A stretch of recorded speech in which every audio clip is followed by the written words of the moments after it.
Hello everyone, welcome. This is Nick from Top Notch Sports, and today we got a lot to discuss. Let's hop right into this thing. 180. 180 set.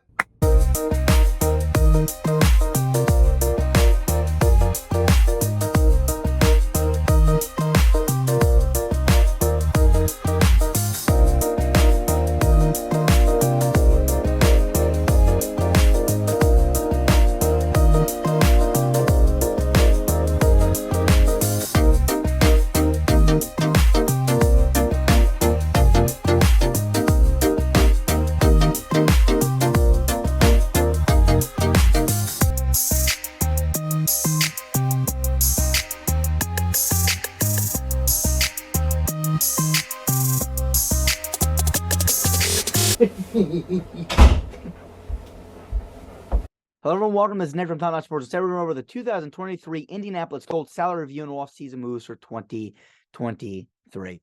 In 2022, under head coach Frank Reich and interim coach Jeff Saturday, the Indianapolis Colts finished a record of 4-12-1, finishing third in the AFC South behind both the Jacksonville Jaguars and the Tennessee Titans, and only beating out the Houston Texans. There was rumors that possibly Jeff Saturday was going to continue to be the head coach of this Colts team.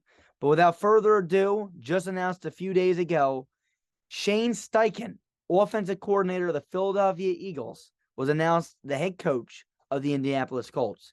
This team can take great strides forward in 2023 if they follow a certain plan. This is a mock offseason, a mock draft, mock free agency that we put together for all of you today. The numbers are going to be slightly off. We originally started making this video about a month and a half ago and went based off the estimated numbers. It happens to be that the cap space has went down $10 million since. But with all that being stated, I want to mention this, okay? The main point I want to mention is that there are ways that teams can free up money. So it's always good that the numbers are inflated on this video than deflated. So it's very possible that the moves that we have you guys making are going to be made. You know, guys were just signed to future contracts and, you know, you sign people to, you know, small, tiny deals. But all that stuff, you can make that money back like this, okay? You guys lost a good amount of money by, you know, signing people to future contracts, et cetera, et cetera. So in this video, we're going to show you with a little bit more cap space than what you guys have right now. You know, if your owner, you know, converts some contracts into signing bonuses and et cetera, they'll have about this much money. So let's hop right into this thing. All right, here we are. So in the top left corner, you see that we had you guys projected at $30.3 million for this offseason. You guys are less than this number currently. Again, if you convert some of these numbers to signing bonuses, et cetera, you'll be right back to this number. So here we are. Okay, this is what we got. This is what the number was when we started this series. Okay, we went over every single person's team. We can't change it now and adjust the number for your guys' team. It wouldn't be fair to this team. Okay, so every team's numbers have been adjusted. But we're going with the numbers that we had at the very beginning. The guys in green, if you cut them, you save money. Guys in red, you cut them and you lose money. The guys that are currently on this slide are the guys that are currently under contract for the 2023 NFL season. Okay, so again, a quick example. If you go out and cut someone like Stephon Gilmore, you save $9.9 million. If you go out and cut someone like Quentin Nelson, which you would never do, you will lose $18.6 million. So real fast, look at the screen. Let us know what you think. The guys that you cut in green, again, you would save money. Guys you cut in red, you'll lose money. So let me know what guys in green you might look to cut. In my opinion, one guy right off the bat that I'm telling you right now that definitely probably will be, you know, released by the start of the next season, Matt Ryan. You cut him, you save $17 million. That inflates his number to $47 million to spend next season. Again, these numbers are a little bit inflated. This number specifically, all these other numbers are accurate. But again, if the owner converts some things to signing bonuses, this number will be more likely than accurate. So now let's hop right into the next slide. Here are your notable losses. The notable losses are guys that are currently not under contract. If you want to bring these guys back, you got to sign them to a new deal. Before we even get into that, we got to talk about the percent of snaps played. The percent of snaps played is the number of snaps that the player played when they're actively on the game day roster. The player was on the IR for 16 games this season, but was active for one game and played 100% of the snaps. The unfortunate part, it will say 100% of the snaps played. Okay, so there's my little forewarning there. Here we go. First guy we got, edge rusher Yannick Ngakoue. Expected contract, a 4-year, $59.2 million deal. He plays 73% of the snaps. Next guy, kicker Chase Mclaughlin. Expected contract, a 5-year, $20.9 million deal. He played 100% of the snaps. Next guy, wide receiver Paris Campbell, expected contract, a 1-year, $2.5 million deal. He played 85% of the snaps. Next guy, outside linebacker Bobby Okwari. Expected contract is a 2-year, $4.6 million deal. He played 87% of the snaps. And last but not least, safety Rodney Mclaughlin. His expected contract is a 1-year, $1.7 million deal, and he played 96% of the snaps. Now, typically, a good rule of thumb is for a team that's in good, cap condition, which the Colts are. They will try to bring back guys that played a high percent of snaps, that played well during those high percent of snaps. So you look at some of these names, again, if you think they played pretty well, there's a good shot they bring them back. Let's go to the next slide. Here are our potential targets. This is what we feel like you guys are going to do this offseason. So before we do anything, again, here are your potential targets. You got $30.3 million estimated cap space available. We feel like you'll have around this number by the time you convert guys to, signing bonuses, you restructure a few contracts. We feel like you'll be right at $30.3 million. We got you cutting Matt Ryan. And if you do that, you're up to $47.3 million in estimated cap space available. So estimated signings. What do we get you doing? We got to bring in Yannick Ngakoue to a 4-year, $59.2 million deal, which is a $14.8 million cap hit. We got you bringing back Chase Mclaughlin to a 5-year, $20.5 million deal, which is a $4.1 million cap hit. We got to bring in Bobby Okwari to a 2-year, $4.6 million deal, which is a $2.3 million cap hit. We got you bringing Paris Campbell to a 1-year, $2.5 million, which is a $2.5 million cap hit. We got you bringing in Von Bell to a 3-year, $30.3 million contract, which is a $10.1 million cap hit. Byron Murphy to a 2-year, $9.8 million contract, which is a $4.9 million cap hit. You add all those numbers up, you have $38.7 million in total cost, which means that you have $8.6 million in remaining funds. Now, this number would go and be, passed on to next year, okay? So you take this money, you roll it over to next year. That means you got more money to spend next year. So what does that do for our needs? Well, we're going to re-sign wide receiver Paris Campbell. We're going to re-sign edge rusher Yannick Ngakoue. We're going to re-sign Bobby Okwari. Okay? On top of that, what are we going to do now with our signings? We're going to go out. We are going to sign cornerback Byron Murphy. We're going to sign safety Von Bell. Okay, so now what? Now we're at our draft picks here. Well, in the first round, we have you drafting quarterback Will Levis. Now, I'll go on and tell you a little bit about that in a second. In the second round, we got you taking offensive tackle Dawan Jones. And in the third round, we got you taking running back Zach Evans. Okay, now you say, what the hell you got going on here? Well, before we do that, quarterback again, we're going to fill in that need by drafting Will Levis. We're going to go out and we're going to draft offensive tackle Dawan Jones in the second round. We're going to draft Zach Evans in the third round. So now you're saying, you're like, well, what the hell is all this about? Well, look, number one, Will Levis. I watched film on Will Levis now, okay? Before I made this series, I did not, before we made the moves. I watched him. I'm not a huge fan of Will Levis personally. He has a good arm. He's pretty mobile. He has a little bit of everything. Pretty accurate. He does have upside, absolutely. And Shane Steichen could get a guy like this and mold him into a really good player. Another option that I'm thinking is more accurate now, knowing that you brought in Shane Steichen. Maybe you trade down to the mid-first round, late first round. You bring in quarterback Anthony Richardson. I want to know what you guys think about that. Maybe trading down, bringing in Anthony Richardson. I think Anthony Richardson is an all-around more talented Jalen Hurts. He's faster, he's bigger, he's stronger, he has a better arm. If Anthony Richardson can go into Shane Steichen's system, Shane Steichen won't have to change a damn thing.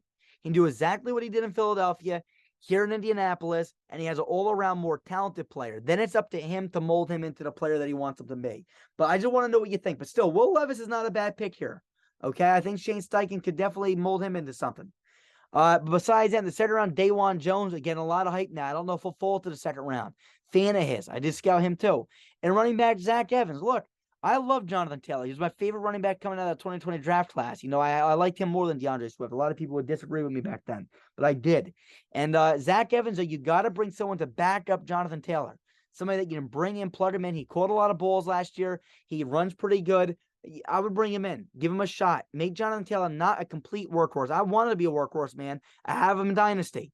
Okay, but for the sake of this football team, you're going to want to have a backup running back since you got rid of Nyheim Hines. Okay, so that's that. So now we filled in most of our needs. The only other position we really didn't fill in was an interior offensive lineman. You didn't draft in the 4th, 5th, 6th, 7th round and probably have them compete for a starting job. So now let's look at our 2023 expected lineup and do our prediction. All right, here is our 2023 expected starters. Top left corner, you see you have $8.6 million cap space rolling over to the 2023 season.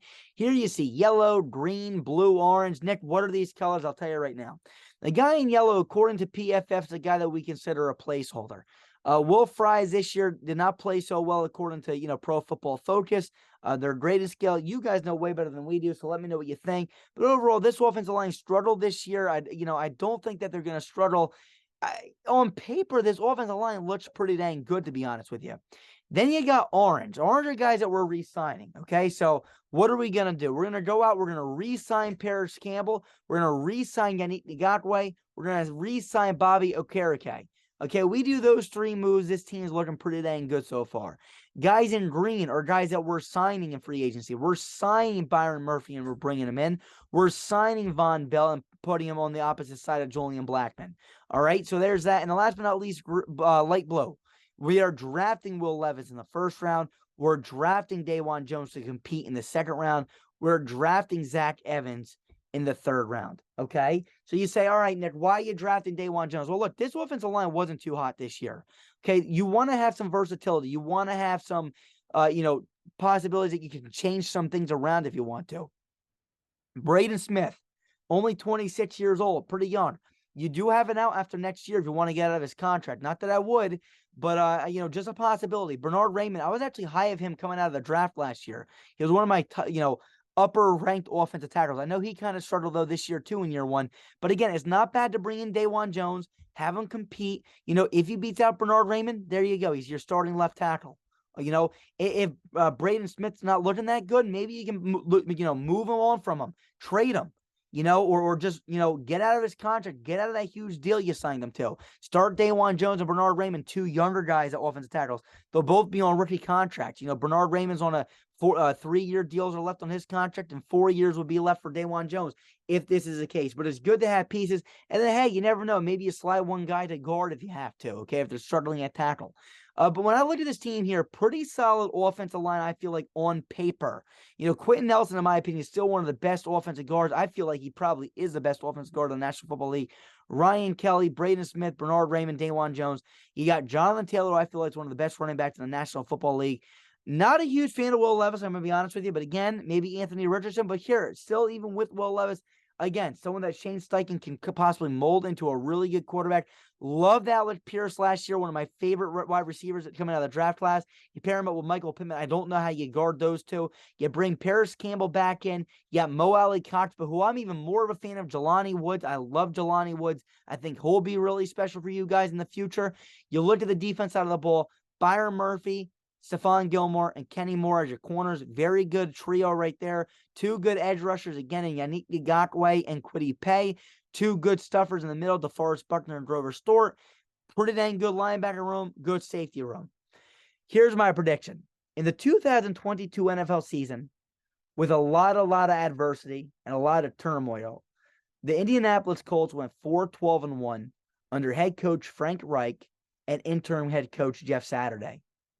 In the first season under Shane Steichen, with a talented roster like this, in an interesting AFC South that just brought in D'Amico Ryans as well, has a young Trevor Lawrence and Doug Peterson, and has Mike Vrabel, and possibly they'll be bringing in their future quarterback this year too. Who knows what they'll end up doing with Malik Willis and Ryan Tannehill. If this is a roster for the Indianapolis Colts under year one under Shane Steichen, I feel like this team goes 7-10, finishes second in the AFC South, but misses the playoffs. Again, they go 7-10, finishes second in the AFC South, but misses the playoffs. This is a real young team, a lot to build off of here, and I think Shane Steichen will have an absolutely phenomenal tenure. I love Frank Reich, too, to be honest with you. I think if they gave him more wiggle room and let him do what he wanted to do, the team would have been better off. But again, I'm hoping they give Shane Steichen the ability to mold his quarterback, choose his quarterback, and be able to work with his quarterback for the next few years. Ladies and gentlemen, if you guys like this video, please leave a like and subscribe. Let us know what you guys think in the comment section below. Again, we'll see you guys soon. Peace. We are Built Better.